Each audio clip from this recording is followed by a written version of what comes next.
দেখতে দেখতে পুজোটা কিন্তু শেষ হয়েই গেল। তো আজকে হচ্ছে দশমী, আর এই যে এখানে এখন রেডি হয়ে নিয়েছি, যাব ঠাকুর বরণ করতে।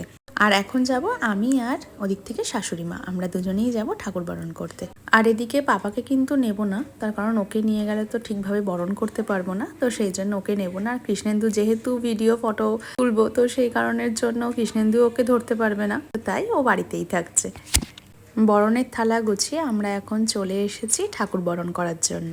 আর দশমীর দিন এই সমস্ত অনুষ্ঠানগুলো যতটাই ভালো লাগে, ঠিক ততটাই মন খারাপ লাগে। কারণ পুজো নিয়ে আমরা ঠিক যতটা এক্সাইটেড থাকি, পুজোটা শেষ হয়ে যাওয়ার পর কিন্তু আমাদের সবার মন তার থেকেও অনেকটা বেশি খারাপ হয়ে যায়। আর এখানে আমি কৃষ্ণেন্দুকে বলেছিলাম একটা ছবি তুলতে, আর মা ভাবছে ছবি তোলা হচ্ছে, তাই মাও দিয়ে কিন্তু পোজ দিয়েছে। আর আমি বলছি যে না, ভিডিও হচ্ছে, তুমি সিঁদুর দাও। আর আমাদের সাথে এখানে বনুও গেছে, প্রতি বছরই বনু আমার সাথেই যায়।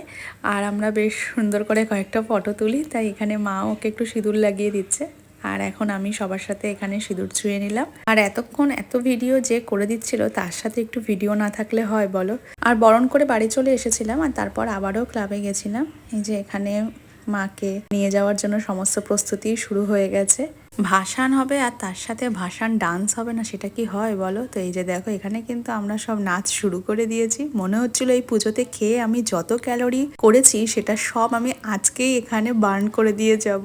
তো না, মজা করছিলাম, আমরা কিন্তু খুব মজা করেছি ভাসানে। হ্যাঁ, যদিও আমি পুরো ভাসানে যাইনি, পাপাকে বাড়িতে রেখেই গেছিলাম, তো সেই জন্য তাড়াতাড়ি করে আবার চলেও এসেছে। তাহলে চলো আজকের ভিডিওটাকেও এখানে এন্ড করছি। তোমাদের সবার পুজো তো নিশ্চয়ই খুব ভালো কেটেছে, অনেকগুলো দিন হয়েও গেছে, পুজো চলে গেছে।